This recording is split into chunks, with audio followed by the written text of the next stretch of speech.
Hello, wonderful people. I have fantastic news. This past weekend was the C&O Canal 100-mile endurance run. It was my 9th attempt and my 9th finish.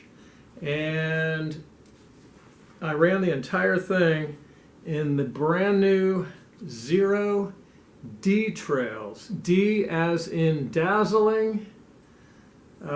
This was kind of a spontaneous purchase and decision to run a key 100-mile race all the way in these. And before I even got the race completed, I figured out that Xero could have called this the B sandal because, in my opinion, it is their best yet. Let me backtrack just a little bit to talk about the C&O Canal 100.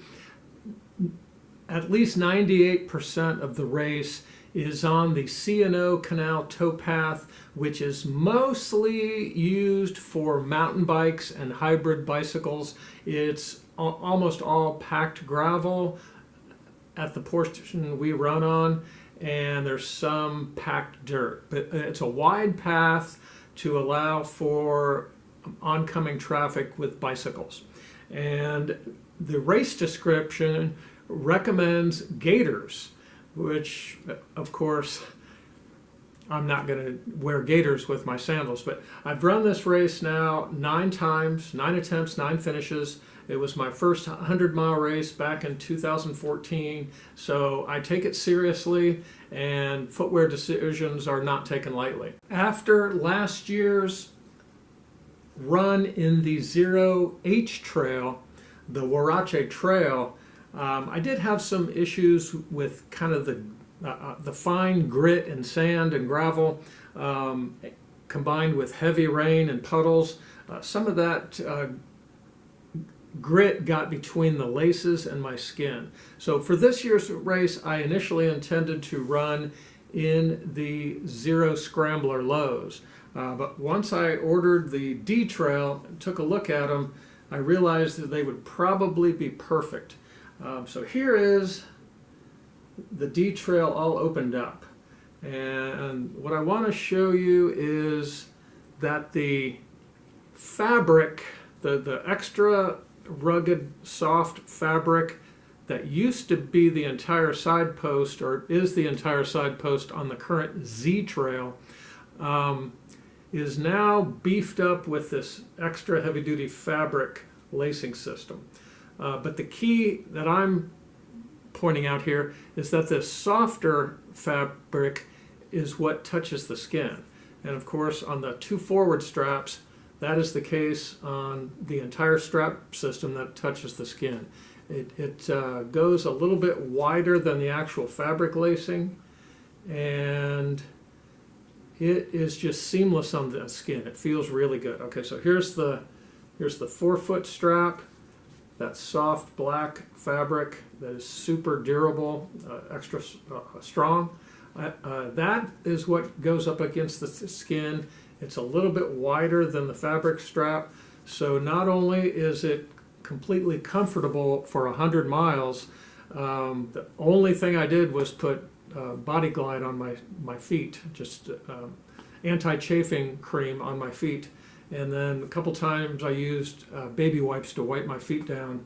But otherwise, I made no modifications to this sandal and had a flawless 100-mile run this past weekend. There's no what they called the heel cut back here, and I did not notice any more or any less debris getting underfoot. There were obviously times where I needed to kind of shake the sandals out and get a small rock or a stick or some leaves or something out. But the way this black fabric attaches to the colored fabric, the main lace, helps keep the debris out of there in terms of between the skin. Now there's always the possibility of something getting underfoot, but it's pretty quick and easy, of course, to get rid of that. At the race, we start at the top of a hill, a place called Camp Manidokan, and it's a pretty intense trail down to the towpath. So we're on slippery rocks, big steps, very steep switchbacks, and then we're crossing a stream and we're in some grass and some mud.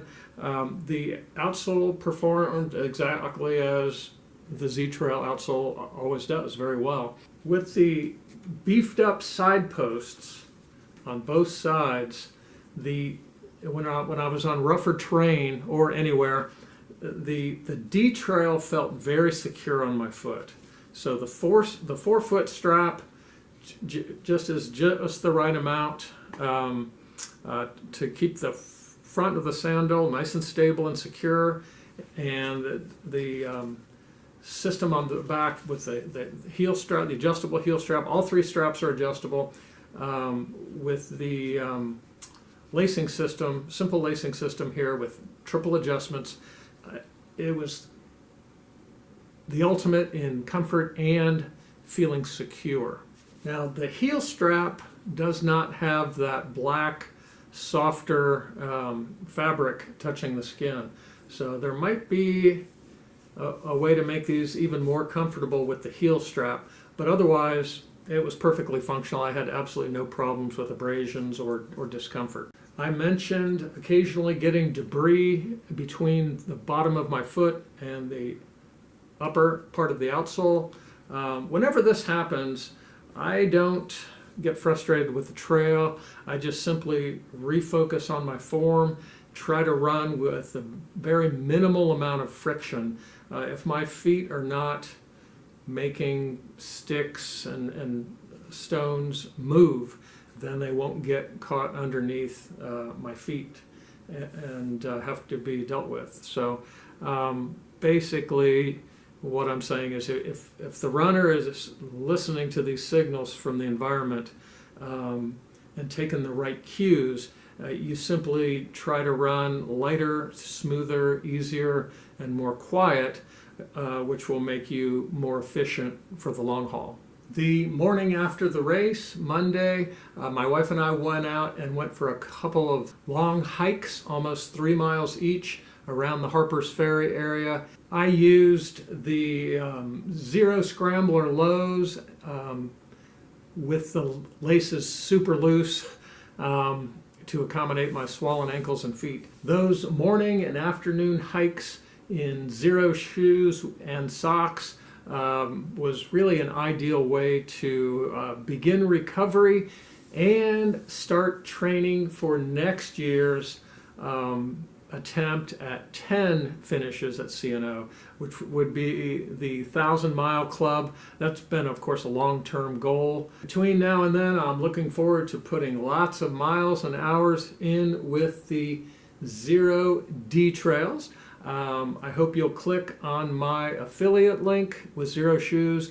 That's the only internet affiliation I have. I've been with Xero Shoes since before they were called Xero Shoes, and I can earn some referral fees if you use that link, and it helps keep me racing and blogging and so forth.